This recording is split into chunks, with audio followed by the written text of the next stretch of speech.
ஒரு வழியா Marvel மூவிஸோட break டவுனை நம்ம முடிச்சிட்டோம். இப்போ பார்த்தீங்கன்னா, நம்ம மார்வலோட ஒரு ஸ்பெஷல் பிரசன்டேஷனுக்கு தான் வந்திருக்கோம். ஆக்சுவலி பார்த்தீங்கன்னா, இந்த மார்வல் ஃபேஸ் 4ல வந்துட்டு 2 ஸ்பெஷல் பிரசன்டேஷன் வந்திருக்கு. ஒன்று கார்டியன்ஸ் ஆஃப் கேலக்ஸி, இன்னொன்று இந்த வேர்வொல்ஃப் பை நைட்டு. ஸோ உண்மையிலேயே பார்த்தீங்கன்னா, எனக்கு பர்சனலாக இந்த மான்ஸ்டர், வேம்பயர் இந்த மாதிரி சீரிஸ் அண்ட் இது சம்மந்தப்பட்டதுனா ரொம்பவே பிடிக்குங்க. அதுவும் மான்ஸ்டர் படங்கள், மான்ஸ்டர் சீரிஸ் தான் நான் விரும்பி பார்க்குறேன். அந்த வகையில் இந்த சீரிஸே பார்த்தீங்கன்னா, எனக்கு சீரிஸ் வந்து ஒரு ஸ்பெஷல் பிரசன்டேஷனுமே சூப்பராக இருந்துச்சு. ரொம்ப ஷார்ட் தாங்க, ஜஸ்ட் ஒரு 52 நிமிஷம் தான். கிட்டத்தட்ட ஒரு சீரிஸோட ஒரு எபிசோடு பார்க்குற லென்த் தான். அதை தான் ஸ்பெஷல் பிரசன்டேஷன் அப்படின்னு கொடுத்துருக்காங்க. இந்த ஒரே இதில் இந்த எபிசோடே முடிச்சிட்டாங்க. நல்லா இருந்துச்சுங்க, நல்லா இருந்துச்சு. அந்த வகையில் பார்த்தீங்கன்னா, இந்த எபிசோட இந்த ஒரு பிரேக் டவுன் தான் இந்த வீடியோ நான் பார்க்க போகிறோம். எபிசோடில் ஸ்பெஷல் பிரசன்டேஷன் எனக்கு எபிசோட்னே வருது. ஆரம்பிச்சிடலாமா? மார்வல் இன்ட்ரோவே கொஞ்சம் வித்தியாசமாக கொடுத்துருக்காங்க. பிளாக் அண்ட் ஒயிட் ஸ்டைலில் கொடுக்கணும். கிட்டத்தட்ட பிரம்மயுகம் பட ஸ்டைலில் இந்த படம் இந்த சீரிஸ் ஸ்பெஷல் பிரசன்டேஷன் முழுக்கவே பார்த்தீங்கன்னா பிளாக் அண்ட் ஒயிட் ஸ்டைலில் தான் போயிட்டுருக்கோம். இன்ட்ரோவே பார்த்தீங்கன்னா அந்த வேர்வொல்ஃபோட ஸ்க்ராட்ச் மார்க்லேருந்து தான் ஆரம்பிக்கிறாங்க. எனக்கு பர்சனலாக ஸ்க்ராட்ச் மார்க் ரொம்ப பிடிக்குங்க. மாஸ்டர் பிடிக்கும், நல்லா கிட்டத்தட்ட அந்த மார்க் மாதிரியே தான் இருக்குது. அண்ட் 3 மார்க் வந்திருக்கும். இதுக்கு 3 மார்க் அர்த்தம் என்ன அப்படின்னு கேட்டிங்கன்னா, ஆக்சுவலி இது மட்டும் கிடையாது. வேர்வொல்ஃப் பை நைட் மாதிரி அடுத்து ஜாக் ரசலுக்குன்னு ஒன்று, எல்சா பிளஸ்டோனுக்கு ஒன்று, மேன் திங்க்குன்னு ஒன்று, அடுத்து பார்த்தீங்கன்னா 3 ஸ்பெஷல் பிரசன்டேஷன் வரதா இருந்துச்சு. இன்னும் அதெல்லாம் வரல. அது என்ன ஆச்சுன்னே தெரியல. இந்த ஒரு ஸ்பெஷல் பிரசன்டேஷன் தவிர்த்து மார்வலில் பார்த்தீங்கன்னா இந்த மான்ஸ்டர்ஸை பற்றியோ அந்த ஹண்ட்டை பற்றியோ அவங்க வேற எங்கேயுமே பேச கிடையாது.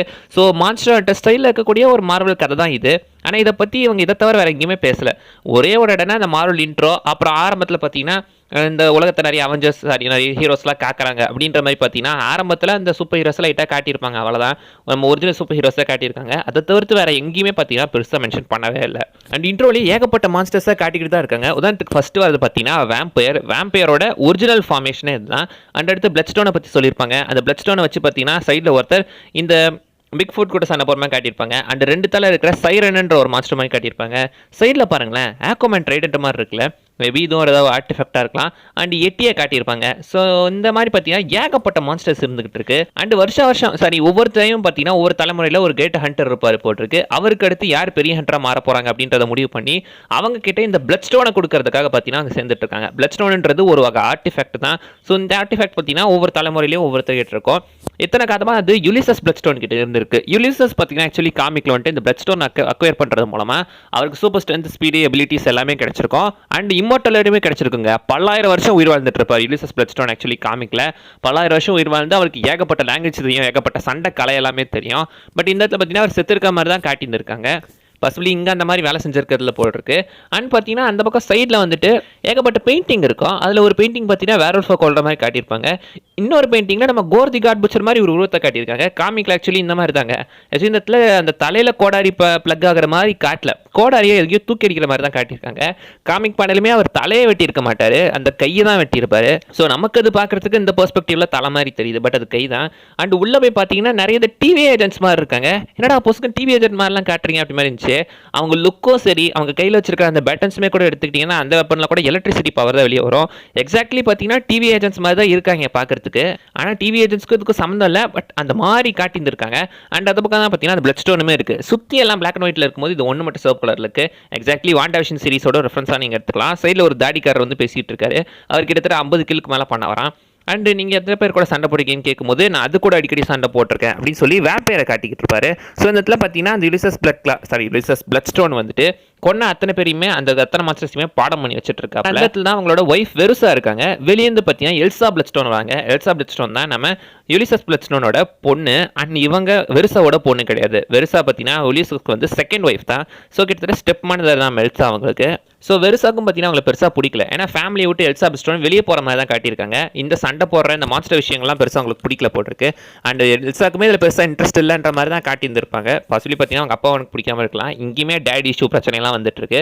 அண்ட் அந்த பக்கம் பார்த்தீங்கன்னா ஒவ்வொருத்தரோட கில்லை பற்றி சொல்லும் போது நம்ம ஜாக் ரசல் வேர்வொல்ஃப் கிட்ட வரும்போது மட்டும் 100 கில்க்கு மேலே பண்ணியிருக்காரு அப்படின்னு மாதிரி மென்ஷன் பண்ணி இடத்துல அதிகமான கில் பண்ண ஒரு ஆள் தான். அண்ட் பார்த்தீங்கன்னா சம்பவக்காரன் தான் சைலண்டாக இருப்பான் அப்படின்னு சொல்லுவாங்களே, அதுக்கேற்ற மாதிரி ஜாக் ரசல் ஆரம்பத்துலேருந்தே பார்த்தீங்கன்னா ரொம்ப சைலண்டாக தான் இருந்துகிட்டு இருப்பாரு, சட்டில்டாக இருப்பாரு, லைட்டாக கொஞ்சம் பயன்படுற மாதிரி தான் தெரிவார். இவருமே கிட்டத்தட்ட நம்ம ஹல்க் மாதிரி தாங்க. இவரையும் ஹல்க்கையும் நீங்கள் ஈஸியாக கம்பேர் பண்ணிக்கலாம். லைக் ஹல்க் எடுத்துக்கிட்டிங்கன்னா நம்ம ப்ரூஸ் பேனர் இருப்பார். ப்ரூஸ் பேனர் உடம்புக்குள்ள ஹல்க் இருப்பாப்ல. ஆமாம், ப்ரூஸ் பேனரையும் ஜாக்கியையும் கம்பேர் பண்ணிக்கலாம். ஏன்னா ப்ரூஸ் பேனர் உடம்புக்குள்ள ஹல்க் இருப்பார். ஹல்க் பார்த்தீங்கன்னா வெளியே வந்தானா அவன் ஏகப்பட்ட பேரை கொன்றுவான், அவன் பார்த்தீங்கன்னா கொஞ்சம் மோசமானவன் அப்படின்ற அந்த ஒரு பயத்தில் தான் எப்போவுமே ப்ரூஸ் பேனர் இருந்துகிட்டே இருப்பார். என்ன ஆனாலும் சரி, கண்ட்ரோலை மீறி ஹல்காக மாறிடக்கூடாது, நான் அப்படி மாறினா வெளியே இருக்கிற எல்லாருக்குமே பிரச்சனை அப்படின்றதுனால தான் அவர் தன்னை பயங்கரமாக கண்ட்ரோல் பண்ணிக்கிட்டு இருப்பார். இந்த இடத்துலையுமே கிட்டத்தட்ட நம்ம ஜாக்குமே அந்த மாதிரி தான். லாஸ்ட் ஃபைட்லாம் எடுத்துக்கிட்டிங்கன்னா வெளியே வந்த வேர்வல்ஃப் ஏகப்பட்ட பேர் போட்டு பொழந்து தள்ளிக்கிட்டு இருக்கோம், கொன்று குவிச்சிக்கிட்டு இருக்கோம். ஸோ இதுக்கு பயந்து பாசிபிளி பார்த்தீங்கன்னா ஜாக் ரசல் வந்துட்டு அவரோட உடம்புக்குள்ளே இருக்கிற அந்த ஒரு வேர்வல்ஃபை பார்த்தீங்கன்னா கட்டுப்படுத்தி வச்சுக்கிட்டு இருக்காரு போட்டிருக்கு. நம்ம ப்ரூஸ் பேனருக்கு ஜாக் ரசலுக்கு ஒரு கான்வர்சேஷன் வந்தால் எப்படி இருக்கும்னு யோசிச்சு பாருங்களேன், செம்மையாக இருக்கும்ல. அண்ட் இந்த இடத்துல பார்த்தீங்கன்னா ஒரு போட்டி ஒன்று நடக்க போகுது. இந்த காம்படிஷனில் யார் அந்த மான்ஸ்டரை கொண்டு ஆக்சுவலி அந்த மான்ஸ்டரோட முதுகில் அந்த பிளட் ஸ்டோனை பார்த்தீங்கன்னா இப்போ வச்சிருவாங்க. ஸோ யார் அந்த மான்ஸ்டரை கொண்டு அந்த பிளட் ஸ்டோன் எடுக்கிறாங்களோ அவங்க தான் அடுத்தது பிளட் ஸ்டோனோட ஹோல்டர், அவங்க தான் இதுக்கான லீடர் அப்படின்ற மாதிரி பார்த்தீங்கன்னா சொல்லிட்டு இருக்காங்க. அப்சல்யூட்லி பார்த்தீங்கன்னா எல்சா பிளட் ஸ்டோனுமே அதுக்காக தான் வந்திருப்பாங்க, எல்லாருமே அதுக்காக தான் வந்திருக்காங்க. பட் நம்ம ஜாக் மட்டும் பார்த்தீங்கன்னா அந்த மான்ஸ்டரை ரிலீஸ் பண்ணுறதுக்காக வந்திருக்காரு. ஏன்னா அந்த மான்ஸ்டர் தான் மேன் திங். ஐ மீன் பார்த்தீங்கன்னா அதோட பேர் தியோடர் சாலிஸ். காமிக்கல தியோடர் சாலிஸ் தான் மேன் திங்காக மாறி இருக்காரு. இங்கே அந்த மேன் திங் பார்த்தீங்கன்னா டெட் அப்படின்னு சொல்லி கூப்பிட்டுருப்பாரு. ஐ மீன் தியோடர் சாலிஸ்ன்றதை ஷார்ட்டாக டெட் அப்படின்ற மாதிரி கூப்பிடுறாரு. ஸோ நம்ம மேன் திங்கும் நம்ம ஜாக்கும் பார்த்தீங்கன்னா பாசிபிளி ஃப்ரெண்ட்ஸாக இருக்கலாம். அண்ட் இங்கே சுற்றி ஏகப்பட்ட கேரக்டர் உட்காந்துருக்காங்க. இவங்கெல்லாம் யாருன்னு தெரியலங்க, இவங்க காமிக் கேரக்டர்ஸ் மாதிரி தெரில. அண்ட் பார்த்தீங்கன்னா பாசிபிளி இந்த இடத்துல பிளேடுமே இருக்கணுங்க, கண்டிப்பாக பிளேடும் இருக்கணும். பிளேடு படத்தை அப்போ வந்து எடுக்கிறாங்க எடுத்த பாடே கிடையாது. இப்போ இன்ஃபினிட்டாக வேறு டிலே ஆகி போயிருக்கு. இந்த இடத்துல டெக்னிக்கலாக பிளேடும் இருந்திருக்கணும். 3 நைட்டும் கிட்டத்தட்ட இதுக்குள்ளே வர வேண்டியவர் தான். ஏன்னா வேர்வல்ஃப் பை நைட்டில் தான் முதல்ல 3 நைட்டே இன்ட்ரடியூஸ் பண்ணியிருந்திருப்பாங்க. 3 நைட்டுமே இந்த இடத்துல வந்திருக்கணுங்க, அதுவும் நல்லா இருந்தது. இந்த இடத்துல கிட்டத்தட்ட பார்த்தீங்கன்னா சீட்டுக்குளிக்கு போடுற மாதிரி தான் பார்க்குறாங்க. போட்டோடனே பார்த்தீங்கன்னா அவர் வந்துட்டு நம்ம ஜாக் தான் முதல்ல உள்ளே போகணுன்ற மாதிரி காட்டுறாங்க. முதல்ல அவருமே உள்ளே போயிடுறாரு, பின்னாடி எல்லாருமே ஃபாலோ பண்ணிட்டு போயிடுறாங்க. ஆந்தி வேலை தான் பார்த்தீங்கன்னா ஒரு ஹீரோயின் சாரி நம்ம எல்சாவை மீட் பண்ணுறாரு. எல்சா பார்த்தீங்கன்னா அந்த இடத்துல வந்துட்டு அவங்க நேருக்கு நேராக மீட் பண்ணும்போது நம்ம இதுக்கு சண்டை பண்ணோம் அப்படியே போயிடலாமே அப்படின்னு பேசும்போது அங்கே தான் பார்த்தீங்கன்னா டக்குனு தாடிக்காரன் வந்து அட்டாக் பண்ணுற மாதிரி காட்டியிருப்பாங்க. எனக்கு தான் அந்த பிளட் ஸ்டோன் வேணும் அப்படின்றதுக்காக பார்த்தீங்கன்னா சுற்றி இருக்கிற எல்லாத்தையுமே கொல்றதுக்காக ட்ரை பண்ணுற ஒரு கேரக்டராக தான் அவர் காட்டியிருந்திருப்பாங்க. பட் எல்சா பிளட் ஸ்டோன் இந்த இடத்துல சூப்பராகவே சண்டை போடுவாங்க. லைக் அவங்க பார்த்தீங்கன்னா லிசஸோட பொண்ணு, பாசிபிளி அவங்களுமே நிறைய ட்ரைனிங் எடுத்துருக்கலாம். இவங்கள இந்த மான்ஸ்டர் ஹண்டர்ஸோடவுமே அவங்க கொஞ்சம் சூப்பராக சண்டை போடுற மாதிரி தான் காட்டியிருக்காங்க. அண்ட் அந்த இடத்துல இந்த 2 மான்ஸ்டர் ஹண்டர்ஸை நம்ம எல்சா பிளட் ஸ்டோன் அசால்ட்டாக போட்டு தருவாங்க. அசால்ட்டான்னு சொல்ல முடியாது, பட் கொஞ்சம் பார்த்தீங்கன்னா ரொம்ப ட்ரை பண்ணாமல் அசால்ட்டாகவே போட்டு தள்ளியிருந்திருப்பாங்க. அந்தளவுக்கு பற்றியா கஷ்டப்பட்டிருக்க மாட்டாங்க. எனக்கு தெரிஞ்ச இந்த சீரீஸில் நம்ம ஜாக்கு அடுத்து அதிக கில் எடுத்தது நம்ம எல்சா தான். ஆரம்பத்தில் உங்களுக்கு எல்சா தான் கெத்தா தெரிவாங்க, பட் கடைசியில் பார்த்தீங்கன்னா ஜாக்கு தான் செம பவர்ஃபுல்லாக காட்டியிருப்பாங்க. அடுத்து நம்ம ஜாக்கியுமே காட்டாரு. அவர் இப்போ டெட்டை மீட் பண்ணிட்டார், ஐ மீன் தியோடரை மீட் பண்ணிட்டார், நம்ம மேன் திங்கை மீட் பண்ணிட்டாப்ல. மீட் பண்ணி பார்த்தீங்கன்னா உனக்கு அந்த பிளட் ஸ்டோன் வலிக்குதா, நான் இன்னும் கொஞ்சம் நேரம் பொறுத்துக்கடா, நான் இதை எல்லாத்தையும் முடிச்சுட்டு வந்துடுறேன், உன்னை நான் காப்பாற்றுறேன் அப்படின்னு சொல்லும்போது அந்த இடத்துலலாம் பார்த்தீங்கன்னா ஒரு சவப்பெட்டி இருக்கிற ரூமில் நம்ம எல்சா பிளட் ஸ்டோன் உட்காந்து காயத்துக்கு மருந்து போடுறாங்க. அங்கே தான் ஜாக்குமே தெரியாதனமாக உள்ள கதவை சாத்திடுறாரு. அப்புறம் தான் தெரியுது கதவை சாத்தினா திறக்க முடியாது அப்படின்னு, அதுக்கு சாவியுமே இல்லைன்ட்டு. அண்ட் பார்த்தீங்கன்னா மேலே ஏகப்பட்ட சவப்பெட்டிலாம் இருக்குது. அதுக்குள்ளே தான் பார்த்தீங்கன்னா இந்த எல்சாவோட பாட்டிமா ஒருத்தங்களோட சவப்பெட்டி இருந்துகிட்டு இருக்கோம்.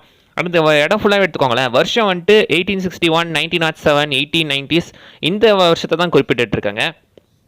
1800s 1900s தான். இந்த வேர்வல்ஃப் பை நைட்டு கரண்ட்டாக எந்த டைம் லைனில் நடக்குதுன்னு மென்ஷன் பண்ணப்படலை. பாசிபிளி பார்த்தீங்கன்னா 1800ஸ்லேயோ 1900ஸ்லேயோ நடக்கிற மாதிரி இருக்கலாம், சொல்ல முடியாது. மேபி பாசிபிளி அதனால தான் வந்துட்டு இதில் பிளேடோ நம்ம 3 நைட்டோ இல்லாத மாதிரி காமிக்கப்பட்டு இருக்கலாம். உண்மையிலேயே இது ரொம்ப பழைய கதை தான் போட்டிருக்கு. அண்ட் அங்கே தான் பார்த்தீங்கன்னா 2 பேருமே உட்காந்து அவங்க ஃபேமிலியை பற்றி பேசிகிட்டு இருக்காங்க. எனக்கு வந்துட்டு இதெல்லாம் பெருசாக இன்ட்ரெஸ்ட் இல்லை, நான் என் ஃப்ரெண்ட் ரிலீஸ் பண்ண வந்தேன் அப்படின்னு இவரும். அந்த பக்கம் பார்த்தீங்கன்னா அவங்க வந்துட்டு எனக்கும் இதில் இன்ட்ரெஸ்ட் இல்லை, நான் அந்த பிளட் ஸ்டோன் தான் எடுக்க வந்தேன், அவங்களும் மாற்றி பேசிக்கிட்டு இருக்காங்க. அண்ட் அந்த இடத்துல பார்த்தீங்கன்னா ஆக்சுவலி அவர் வந்துட்டு அந்த காயத்துக்கு வந்துட்டு சரியாக கட்டு போகிறதையுமே விட்டு அங்கே பார்த்தீங்கன்னா நீ அவனை சப்போஸ் ஒரு அவனை பார்த்தனா நீ வந்துட்டு அவனை டெட்டுன்னு கூப்பிடு அப்படின்னு மென்ஷன் பண்ணியிருப்பாங்க. தியோடர் சாலிஸ்ன்ற பேரை தான் ஷார்ட்டாக டெட் அப்படின்னு சொல்லி மென்ஷன் பண்ணுறாங்க. அண்ட் அப்புறம் அந்த பழைய பாட்டிமாவோட கல்லறையிலேருந்து அங்கேருந்து சாவியுமே எடுத்து அப்படியே ஓடி போயிடுறாங்க. ஸோ இப்போ எப்படியாவது மேன் திங்கை தப்பி வைக்கணுன்றதுக்காக இவர் கையில் ஒரு பாம்பை கொடுத்து அனுப்பி வைக்கிறாங்க. இந்த பக்கம் ஒரு பாமால் ஓட்ட போடணும். நம்ம எல்சா பிளட் ஸ்டோன் பார்த்தீங்கன்னா அந்த பிளட் ஸ்டோனை எடுத்துட்டு அந்த மேன் திங்கை கூட்டிகிட்டு வந்து வெளியே எஸ்கேப் ஆகணும், இதுதான் பிளான். ஸோ இப்போதைக்கு அவருமே பார்த்தீங்கன்னா பாம்பை போய் வெடிக்க வச்சுறாரு. கரெக்டாக வெடிக்க வச்சிருக்க மாட்டார், கொஞ்சம் அங்கங்கே திக்கி தேனறி தான் எப்படியோ பண்ணி வெடிக்க வச்சிருப்பாப்புல. அண்ட் இந்த பக்கம் பார்த்தீங்கன்னா நம்ம எல்சா பிளட் ஸ்டோனே மேன் திங்காக பார்த்துருவாங்க. பார்த்ததுக்கப்புறம் அந்த இடத்துல தாடிக்காரமே வந்துடுவான். தாடிக்காரன் வந்துட்டு இல்லை ஃபஸ்ட்டு அவங்க தாடிக்காரனை தான் பார்ப்பாங்க. தாடிக்காரன் வந்துட்டு இவங்க கொல்ல வரும்போது டக்குன்னு போய் பின்னாடி இந்த மேன் திங் வந்து அப்படியே அவனை பிடிச்சி எரிச்சிடுற மாதிரி காட்டியிருப்பாங்க. இதோட வித்தியாசமாக இருக்கே அப்படின்னு கேட்டிங்கன்னா காமிக்கில் ஆக்சுவலி வந்துட்டு இந்த மாதிரி ஒரு பவர் மேன் திங் இருக்குது. அவர் யாரை தொடரவனுக்கு ஒரு வேலை ஒரு பயமோ ஒரு கில்ட்டோ ஒரு குற்ற உணர்ச்சியோ இருந்தால் அவன் அப்படியே எரிஞ்சிருவான் அப்படின்றது காமிக்கில் இருக்கக்கூடிய ஒரு கதை. அதை தான் அப்படி இங்கேயுமே காட்டியிருக்காங்க. அண்ட் காமிக்கில் பார்த்தீங்கன்னா ஆக்சுவலி நம்ம மேன் திங் வந்துட்டு நெக்ஸஸ் அந்த ஒரு போர்ட்டலோட கார்டியன்ற மாதிரி சொல்லியிருப்பாங்க. நெக்ஸஸ் மூலமாக நீங்கள் மல்டிவர்ஸ்க்கே போக முடியும், அந்த ஒரு போர்ட்டலோட கார்டியன்ற மாதிரி தான் காட்டியிருக்காங்க. பட் இந்த சீரீஸில் பெருசாக அதை பற்றி எங்கேயுமே மென்ஷன் பண்ணாததுனால நம்ம இதை கன்சிடர் பண்ணிக்க முடியாது நெக்ஸஸ்னு ஒன்று இருக்கிறது. அந்த இடத்துல டெட்னு கூப்பிட்டு அவனை காம் டவுன் பண்ணி ஜாக் ஒன்று கூப்பிட்றான் அப்படின்னு சொல்லி பார்த்தீங்கன்னா அந்த இடத்துலேருந்து பார்த்தீங்கன்னா அவங்க கூட்டிகிட்டு வந்துட்டு இருக்காங்க. அண்ட் ஓடி வரும்போது பாருங்களேன், எக்ஸாக்ட்லி இது ஃபர்ஸ்ட் அவெஞ்சர்ஸ் படத்தில் வந்து நம்ம ஹல்க்கு வந்துட்டு பிளாக் விடோ தோத்துற சீன் தான் அப்படியே ரெப்ரசென்ட் பண்ணுது. பட் இந்த கான்டெக்ட்லாம் இந்த சீனை மட்டும் பார்த்தா அந்த மான்ஸ்டர் வந்துட்டு நம்ம எல்சா பிளட்ஸ்டோனை துரத்துற மாதிரி தான் தெரியும். எப்படியே பாம் வச்சு அந்த இடத்தையும் ஓப்பன் பண்ணி விட்டுறாங்க. ஓப்பன் பண்ணி விட்டு நம்ம மேன்திங் தப்பிச்சிடுறாப்ல. அந்த சமயத்தில் தான் முதுகுல இருந்து அந்த பிளட் ஸ்டோனையுமே ஒரு வழியாக அவங்க எடுத்துறாங்க. எடுத்ததுக்கு அப்புறம் பார்த்தீங்கன்னா அதை நம்ம ஜாக் எடுக்க போவார், பட் வெடிச்சிருவாரு. ஏன்னா அவருமே ஒரு மான்ஸ்டர் தான். அது தொடர்றதுனால பார்த்தீங்கன்னா அவர் தெரிச்சிடுறாரு.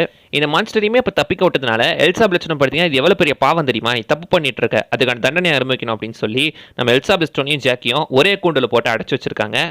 அந்த இடத்துல எல்சா கொஞ்சம் பயத்தில் தான் இருக்காங்க. ஏன்னா வேர்வல்ஃபா மாட்டா என்ன பண்ணுறது அப்படின்னு. பயப்படாத, நான் வேர்வல்ஃபா பார்த்தீங்கன்னா ஃபுல் மூன் அன்னைக்கு தான் மாறுவேன், இன்னும் அதுக்கு 5 நாள் இருக்குது அப்படின்னு மென்ஷன் பண்ணும்போது உனக்கு அதோட சக்தி தெரியுமா இல்லையா, 5 நாள் இல்லை 5 செகண்ட்லேயே அந்த பிளட் ஸ்டோனோட வேர்வல்ஃபா மாற்றிடும்னு சொல்லும்போது நம்ம எல்சாவை ஞாபகம் வச்சுக்கிறதுக்காக பார்த்தீங்கன்னா அவர் எல்சாவை ஸ்மெல் பண்ணி பார்ப்பாரு. அண்ட் பார்த்தீங்கன்னா மாறிட்டா அவர் டெட்னு கூப்பிடுவார்ல, அந்த மாதிரி பாசிபிளி இங்கே ஜாக்குன்னு கூப்பிட்டு தான் காம் டவுன் பண்ணியிருப்பாங்க. அதையுமே இங்கே காட்டியிருக்காங்க. அந்த இடத்துல பார்த்தீங்கன்னா நம்ம வெறுசவமே வந்துட்டு அவங்க கிட்ட மாஸ்க் போட்டு ஏதோ ஒரு ரிச்சுவல் பண்ணுற மாதிரி தான் வந்துருப்பாங்க. அண்ட் அவங்க வந்துட்டு டேட்டா பிளட் ஸ்டோன் யூஸ் பண்ணி நம்ம ஜாக் ரசலையுமே வேர்வல்ஃபாக மாற்றிடுறாங்க. மாற்றின வேர்வல்ஃப் பார்த்தீங்கன்னா அப்படியே நம்ம வெறுசாவை கிட்டத்தட்ட கொள்ற மாதிரி வந்துட்டாரு. வந்ததுக்கப்புறம் பார்த்தீங்கன்னா அவர் டக்குன்னு அந்த கேட்டை உடச்சி வெளியே போய் கிட்டத்தட்ட பேட்மேன் ஸ்டைலில் மாதிரி அதுக்குள்ளே இருக்கும்போது கூட எல்சா பிளட்ஸ்டோன் அதை பயங்கரமாக பார்த்து பயப்படுற மாதிரி காட்டியிருந்திருப்பாங்க. அந்த சீனை கொஞ்சம் பயங்கரமாகவே காட்டியிருப்பாங்க. போன ஷீலுக்குள்ளே சொல்லியிருப்பாங்க நீ ட்ரான்ஸ்ஃபார்ம் ஆகிறத காட்டுறதுக்குலாம் பட்ஜெட் இல்லை அப்படின்னு. இந்த இடத்துல இவங்க நடிப்பு மூலமே பார்த்தீங்கன்னா எக்ஸ்பிரஸ் பண்ணியிருக்காங்க. அது நல்லா இருந்துச்சு. என் கூண்டை வடிச்சிட்டு வெளியே போனவர் பார்த்தீங்கன்னா அந்த இடத்துல பேட்மேன் ஸ்டைலில் சைடில் இருட்டில் தொங்கிக்கிட்டு இருக்காப்ல. அண்ட் அதோட ரிவீல் ஆகும்போது பார்த்தீங்கன்னா கிட்டத்தட்ட உடம்பு ஃபுல்லாகவே ப்ராக்டிக்கல் சூட் மாதிரி தான் இருக்குது. இதில் விஎஃப்எக்ஸ்லாம் எதுவும் கிடையாது, ஃபுல்லாகவே ப்ராக்டிக்கல் தான். பட் அந்த லுக்கு பாருங்களேன், வேர்வல்ஃப்னு சொன்னாங்க, பார்க்கறதுக்கு அம்புலி மாதிரி இருக்காரு. கிட்டத்தட்ட அம்புலி லுக்கு தான் இது கொடுக்குது. அம்புலி படத்தில் வந்த மான்ஸ்டர் மாதிரியே இருக்காப்ல. அண்ட் கிட்டத்தட்ட ஒரு சாயில விக்ரம் ஐ படத்தில் வர விக்ரம் மாதிரியுமே அந்த பாட்டில் வர மாதிரி தான் இருக்காரு. கொஞ்சம் வித்தியாசமாக தான் அந்த லுக் இருக்குது. கம்ப்ளீட் வேர்வல்ஃப் மாதிரி ஃபீல் ஆகலை. நம்ம ஜாக் ஒரு பக்கமோ எல்சா ஒரு பக்கமோ சுற்றி எல்லாத்தையும் பொழந்து கட்டுறாங்க. அண்ட் அந்த ஹண்டர்ஸை பார்த்தீங்கன்னா ஆக்சுவலி வந்துட்டு நம்ம ஹண்டர்ஸை நம்ம எல்சா டேக் டவுன் பண்ணுறாங்க. அண்ட் பார்த்தீங்கன்னா கத்தியால் வெட்டி மண்டையிலே சொருகி கிட்டத்தட்ட பயங்கரமான R-rated கண்டென்ட் தாங்க. இது வந்துட்டு ஃபுல்லாக கலரில் இருந்தால் ஒரு R-rated கண்டென்ட்டாக மாறிட்டு இருக்கோம். பட் பார்த்தீங்கன்னா பிளாக் அண்ட் ஒயிட்டில் கொடுத்து கொஞ்சம் இந்த டோன் டவுன் பண்ணியிருந்திருக்காங்க. அண்ட் அவர் பயங்கரமாக மாதிரி சுற்றி இருக்கிற எல்லாத்தையும் பார்த்தீங்கன்னா கடிச்சு கொதறுவார், காதை கடிச்சு துப்புறது இருந்தது, அதை கையில் இருக்கிற நகத்தை வச்சு போட்டு பிச்சு எடுப்பார் ஒவ்வொருத்தனையும். முக்கியமாக அந்த சோல்ஜர்ஸ் இருக்காங்களே அவங்கள தான் வெறித்தனமாக போட்டு கொள்ளுவாப்பில், சும்மா அப்படியே பிச்சு பிச்சு எடுப்பார். ஒரு 1-shot ஃபைட் சீக்வன்ஸ் காட்டியிருக்காங்க. கிட்டத்தட்ட நம்ம டேடலோட காரிடார் ஃபைட்டை ரெப்ரசென்ட் பண்ணுற மாதிரி தான் கிட்டத்தட்ட இந்த ஃபைட்டுமே இருக்கும். ஃபைட்டு பயங்கரமாக இருக்கும். கேமரா மேலே ரத்தம் தெரிக்கிற அளவுக்கு பயங்கர வயலண்ட்டாக போயிட்டு இருக்கும். ஸோ சைடில் ஒருத்தனை போட்டு கொத்தி எடுப்பார். அண்ட் அந்த டோரையுமே போட்டு ஸ்க்ராட்ச் பண்ணுவார், எக்ஸாக்ட்லி உல்வரின் மாதிரி.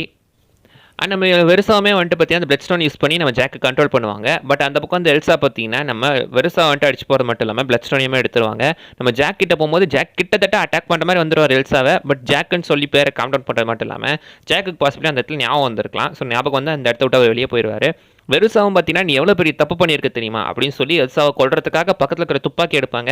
இது நம்ம யுலிசஸோட அந்த ஒரு துப்பாக்கி தான். மேன்திங் மேலேருந்து கீழே குச்சி அவருமே வெறுசாவை எரிச்சு கொண்டுருவார். அதுக்கப்புறம் எல்சா கிட்ட கேட்பாங்க அவன் எங்கே போயிட்டான் அப்படின்னு சொல்லி. அதோ அந்த பக்கம் போயிருக்கான் அப்படின்னு சொல்லி பார்த்தீங்கன்னா கிட்டத்தட்ட அது கூட சவகாசமாக பேச்சுவார்த்தை நடத்திக்கிட்டு இருக்காங்க. அந்த பக்கம் போய் பார்த்தீங்கன்னா இங்கேருந்து அது ஒரு ட்ரெஸ்ஸையுமே கையோடு பிடிச்சிட்டு போயிடும் அவனுக்கு போடுறதுக்காக. அங்கேருந்து பார்த்தீங்கன்னா எஸ்கேப் ஆகி போய் அவங்க இப்போ தனியாக ஒரு இடத்துல இருப்பாங்க. இந்த பக்கம் எல்சாமே பார்த்தீங்கன்னா பிளட் ஸ்டோன் வச்சுட்டு இந்த பக்கம் உட்காந்துட்டு இருக்கும்போது இப்போ அந்த மொத்த கண்ட்ரோலுமே எல்சா கிட்ட வந்துச்சுன்றதை காட்டுறாங்க. இந்த சீனில் தான் ஃபர்ஸ்ட் கலரையே காட்டியிருப்பாங்க. அந்த பிளட் ஸ்டோன்லேருந்து அப்படியே கலர் பரவ மாதிரி காட்டியிருப்பாங்க. அண்ட் லாஸ்ட்டாக பார்த்தீங்கன்னா அவங்க ஒரு குடிசைக்குள்ள உட்காந்துட்டு இருப்பாங்க ரெண்டு பேரும். அந்த இடத்துல அந்த சடங்கு நடக்கிற ட்ரெஸ்ஸை தான் இங்கே ஜாக்குமே போட்டுட்டு இருக்காரு. மேன்திங் வெளியே அவருக்காக டென்ட் கட்டி நெருப்பு வச்சு டீ போட்டு கிட்டத்தட்ட சாப்பாடுமே எவ்வளோ போட்டிருக்கு. அந்தளவுக்கு பார்த்தீங்கன்னா ஃப்ரெண்டை நல்லா கேர் பண்ணிக்கிறாப்புல. ஸோ உங்களுக்குள்ள அந்த ஃப்ரெண்ட்ஷிப் நல்லா இருக்குங்க. ஸோ ஒரு மான்ஸ்டர் அண்ட் ஹியூமன் ஃப்ரெண்ட்ஷிப் ரெண்டுமே பார்க்கறதுக்கு ஒரு வகையில் நல்லா இருக்கு. அவருமே காப்பாற்ற தான் இருந்திருப்பாரு. இந்த ஒரு சீக்வன்ஸ் பார்க்கறதுக்கு சூப்பராகவே இருக்கு. ரெண்டு பேரோட அந்த ஒரு கான்வர்சேஷனுமே நல்லா இருக்கும். அண்ட் இவர் பார்த்தீங்கன்னா அவர்கிட்ட லாங்குவேஜே இருக்காது. அவர் பேசுறது நம்ம ஜாக்குக்கு மட்டும்தான் புரியும். ஏதோ பேசிக்கிட்டு இருப்பாரு, இது என்னன்னு புரியல. பட் பார்த்தீங்கன்னா மேபி அவர் பேசுறது ஜாக்குக்கு மட்டும் புரியலாம். ரெண்டு பேருமே ஜாலியாக பேசுறதோட தி எண்டுன்னு போட்டு இந்த சீரீஸுமே முடிக்கிறாங்க. கிட்டத்தட்ட பார்த்தீங்கன்னா ஒரு மான்ஸ்டரோட ஒரு எபிசோட் லுக்கிற வைப்பு தான் இந்த படத்தை கொடுக்குது. அண்ட் ஸ்கூபிடோ நீங்கள் பார்த்துருப்பீங்களா, அதில் வர ஒரு மான்ஸ்டர்ஸோட அந்த ஒரு லுக்கு எப்படி இருக்கும், கிட்டத்தட்ட அந்த மாதிரியான ஒரு எபிசோட் மாதிரி தான் எனக்கு இந்த ஸ்பெஷல் ப்ரெசன்டேஷனே ஃபீல் ஆகுது. இதோட இது விட்டுருப்பாங்க, இதுக்கடுத்து வேற எங்கேயுமே கண்டினியூ பண்ணியிருக்க மாட்டாங்க. உண்மையிலேயே இதை கண்டினியூ பண்ணணுங்க. மான்ஸ்டர் சாகா சூப்பர் நேச்சுரல் சாகா அடுத்து வரப்போகுதுன்னு சொல்கிறாங்க. அந்த சூப்பர் நேச்சுரல் சாகாக்காக தான் என் வெயிட்டிங். இந்த மாதிரி மான்ஸ்டர்ஸையுமே எம்சியூக்குள்ளே பார்க்கணும், அதுதான் இன்னும் சூப்பராக இருக்கும். எனக்கு பர்சனலாக இதெல்லாம் வரணும்னு ரொம்ப ஆசையாக இருக்குங்க. உங்களுக்கு இருக்கா இல்லையா, மறக்காம கீழே கமெண்ட் பண்ணுங்க பார்க்கலாம். வெல் அவ்வளோதான் கைஸ், இந்த வீடியோ நான் சொல்ல வந்தது. நிறைய விஷயம் மிஸ் பண்ணால் நீங்கள் கீழே கமெண்ட் பண்ணுங்கள். அடுத்த வீடியோ பார்க்குற வரைக்கும் பை பாய்.